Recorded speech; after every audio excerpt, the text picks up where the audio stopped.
the United Kingdom, the country that's been saying, "Yes, Queen," for centuries. We've been saying it for centuries. Yes, Queen, yes! Yes, Queen!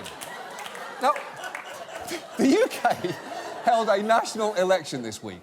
There wasn't actually due to be one for 3 years, but Prime Minister Theresa May called it early. It's called a snap election, and she did it to consolidate her power, although it didn't quite work out that way. A disaster for the UK Prime Minister tonight.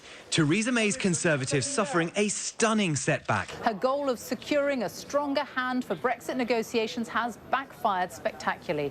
The snap general election has ended with a hung parliament. Yes, this was a clusterfuck, or to be more precise, a crumpet fuck of epic proportions. Theresa May is hanging on to her job by a thread. To stay in power, she's attempting to cut a distasteful deal with the DUP, a hardline, anti-gay, anti-abortion party in Northern Ireland, which has opened her up to even more criticism. Meanwhile, there are rumours of a leadership challenge from within her own party by Boris Johnson, a grown man who perpetually looks like a 7-year-old who's just spun in circles for 2 minutes and is about to throw up. And while Theresa May did manage to win re-election in her own constituency, even that came with some humiliation. And let me explain. British politics has a proud tradition of having all candidates standing together on the stage when the results are announced, even joke candidates, which means that on election night, as her party was dealt a massive blow, the Prime Minister here had to stand on stage alongside Elmo, who got 3 votes, as well as Howling Lord Hope of the Monster Raving Loony Party, who got 119 votes. And if you've noticed this guy, wait till you hear his name. Lord Buckethead, 249. Oh, you can roll your eyes all you like, Theresa. Your evening just found a way to get a lot worse. And for the record, Lord Buckethead is this guy, an intergalactic space lord who ran on a platform of, among other things, the abolition of the lords, brackets, except me, and stop selling arms to Saudi Arabia, start buying lasers from Lord Buckethead. And he did this all while looking like Darth Vader fucked an Amazon Echo. What I'm saying is, British politics, when done well, can be very fun. So how did Theresa May suffer such a setback in an election that just 2 months ago she was predicted to win in a landslide? Well, among other things, she ran a campaign full of mistakes, flip-flops and uninspiring moments like this. What's the naughtiest thing you ever did? Oh, goodness me. Well, I suppose the... Gosh, do you know, I'm not quite sure. I have to confess, when me and my friends sort of used to run through the fields of wheat, the farmers weren't too pleased about that. The naughtiest thing you've ever done is run through a wheat field? I cannot imagine a scenario when that is ever naughty unless you're doing it while high on PCP and fucking a cantaloupe. Now, one of the beneficiaries of the election was May's key opponent, Jeremy Corbyn. He and Britain's Labour Party vastly outperformed expectations despite taking some rough treatment from the British tabloids. So this was a genuinely impressive performance for Corbyn, only slightly undercut by one awkward moment with a fellow party leader. Mr Corbyn was beaming as he arrived at his own count in Islington last night, though his high five with Emily Thornberry went a touch too far, perhaps. That's not ideal. That's not ideal. A celebratory moment immediately followed by history's most catastrophic rounding of second base. And look, I do not agree with Theresa May on the vast majority of issues, although I will say the tone of some of the coverage surrounding her setback was more than a little sexist. The face of Theresa May, the look of a woman defeated, heavily made up, as if she'd been in tears earlier, her voice cracking at times, I thought. And if there's one thing I can recognise, it's the look of a woman defeated. It's the one my female colleagues give me any time I tell them to smile more in the office. Anyway, back to you in the studio, Angela. See, there it is. That's the exact expression I'm referring to there. Cheer up, old girl. You look absolutely miserable. Now, the whole point of May calling this election early in the first place was to strengthen her hand going into Brexit negotiations. And though it has done the exact opposite of that, tonight, Let's take a look at what those talks are going to involve, because talks are set to begin a week from tomorrow, and they need to be completed by March of 2019, which is not a lot of time to do something incredibly important and incredibly complicated. Britain wants out of the EU, but we've been in for more than 40 years, with our countries, our systems becoming more and more tangled up with each other, more and more enmeshed, and we only have 2 years to hammer out a divorce deal.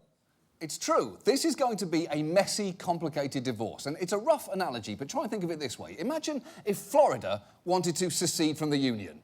Nice, right? But think about everything that would actually entail. Florida has a border with Alabama and Georgia that would potentially need patrolling. Any Florida goods going over that border, like oranges or meth, would likely be subject to tariffs, and then you'd need to decide whether Floridians would be welcome to live and work in the US or Americans welcome in Florida, and that's before you even get into the tricky question of who's forced to take custody of Hulk Hogan. The point is, Florida and the US splitting up would be an immensely complicated process. It's a great idea, and we should definitely do it, but it wouldn't be easy. And Brexit is going to be vastly more difficult and more expensive too. For a start, a so-called divorce bill needs to be negotiated where the UK settles financial commitments that they made while a part of the EU. And some estimates put that as high as €100 billion. And that's just the beginning. Now, broadly speaking, the question is whether the UK will have a hard or a soft Brexit. And that is a concept that British TV has repeatedly attempted to explain, sometimes in the most ludicrous possible fashion.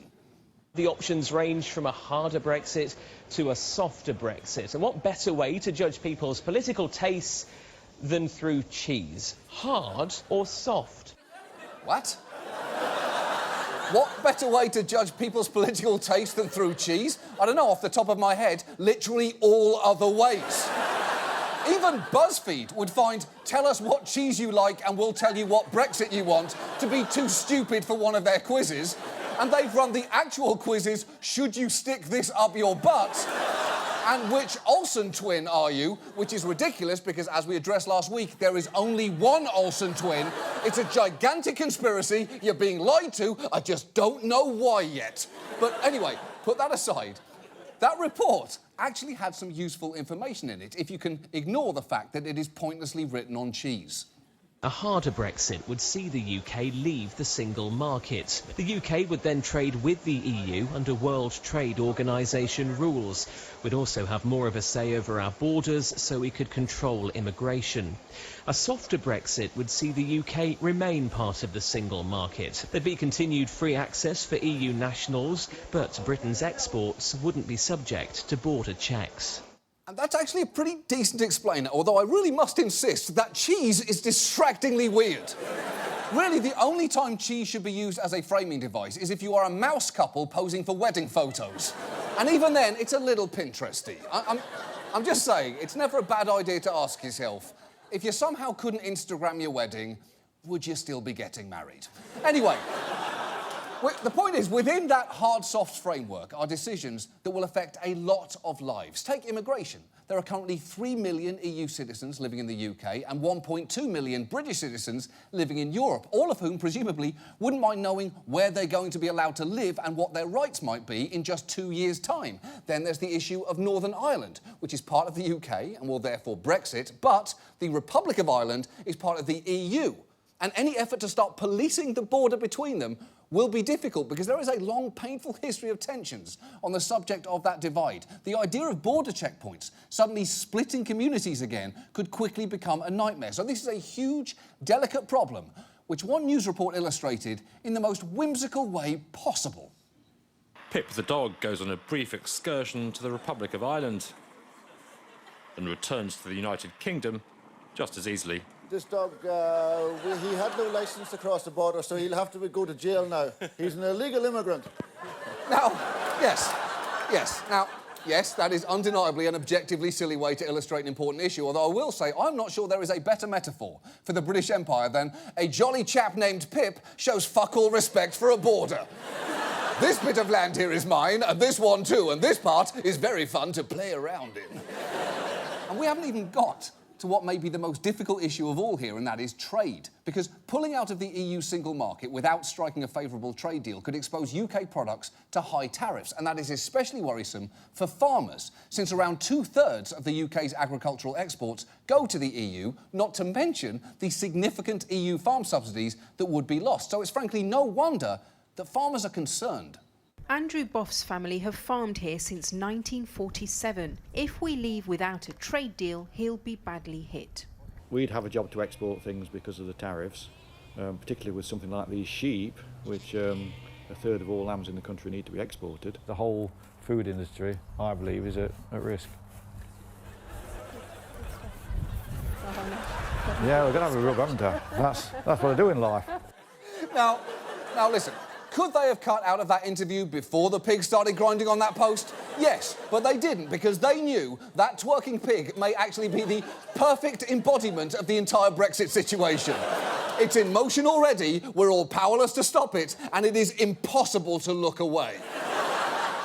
And as for how the British economy will fare outside of EU-negotiated trade agreements, that is also very much unclear.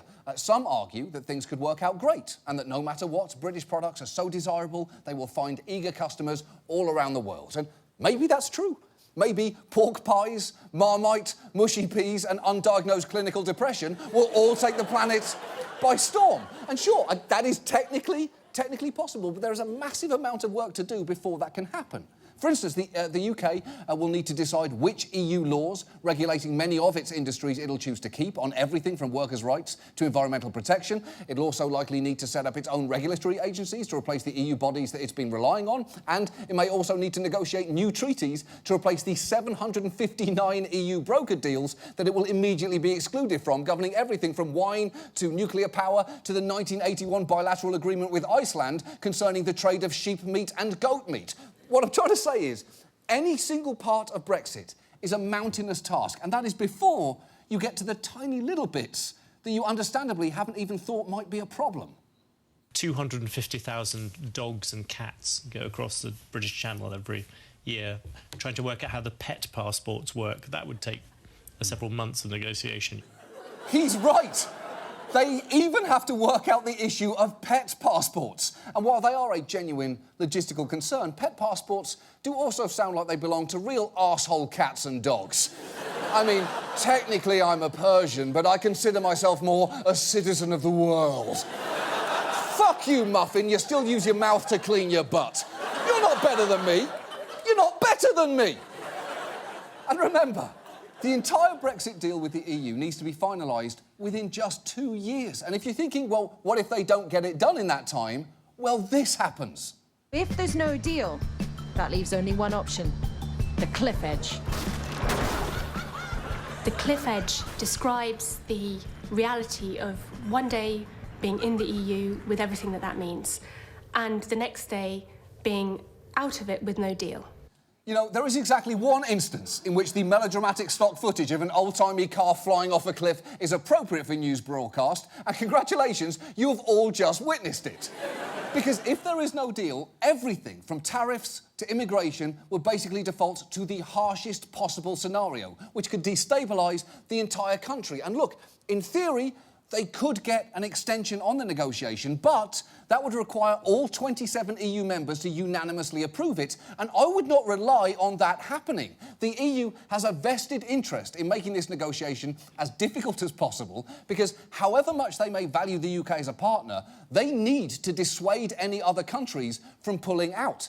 And the EU is already taking a firm line. For instance, after the Brexit vote, Boris Johnson, a man with the face of a Roald Dahl character and the uncomfortable racism of a Roald Dahl, claimed that our policy is having our cake and eating it. Well, watch EU President Donald Tusk dismantle that idea. To all who believe in it, I propose a simple experiment. Buy a cake, eat it, and see if it is still there on the plate. There will be no cakes on the table. For anyone. There will be only salt and vinegar. Ouch! Ouch, Donald, ouch!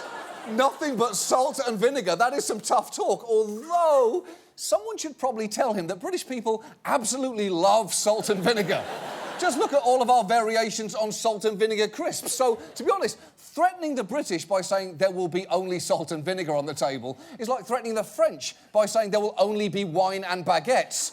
Or threatening the Swiss by saying there will only be chocolate and Nazi gold. Those are their two favourite things. They like those equally. The fact is, the UK currently faces a daunting task. The pound has suffered since the Brexit vote, and Theresa May seems to have fatally weakened her position going into the negotiations, making it harder for her to enact her plan, although it wasn't clear what the fuck that plan was in the first place. Because while she seems to favour a hard Brexit, she could be maddeningly evasive when asked for specifics. People talk about the sort of Brexit that there is going to be. Is it hard, soft? Is it grey, white? Actually, we want a red, white and blue Brexit. That is the right Brexit for the United Kingdom. But what does that mean?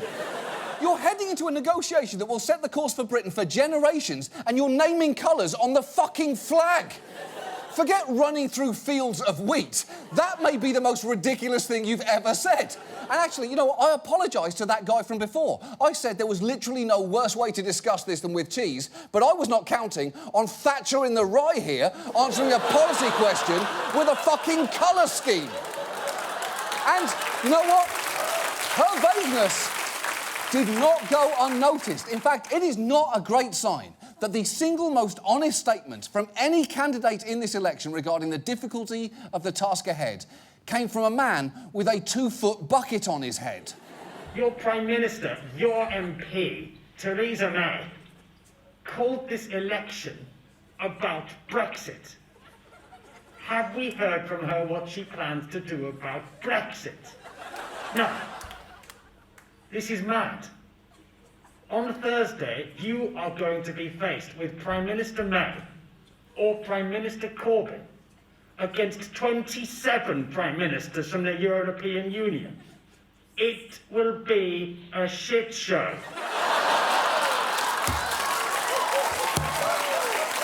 You know what? You know what? I never thought I'd say this, but that intergalactic space lord has a point.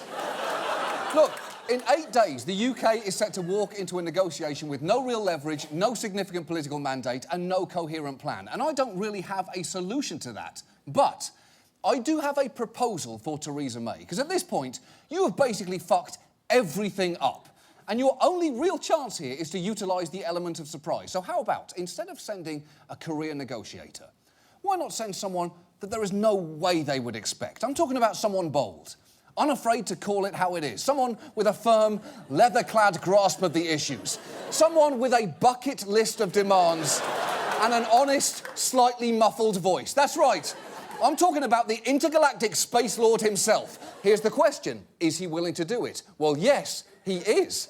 And the reason I know that is we found him, contacted him, and actually flew him here to New York this morning. Now, could we have just made a similar costume and put an intern in it?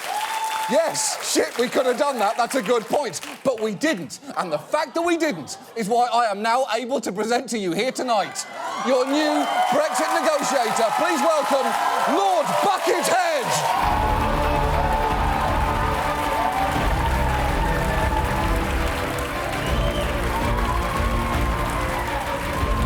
That's right. On your knees, Earthlings. Theresa May, if you are still Prime Minister by the time that this show airs, I implore you, send the Dark Lords to Brussels. Is it an absurd idea? Yes, but it would not even be close to the stupidest thing that you have ever done.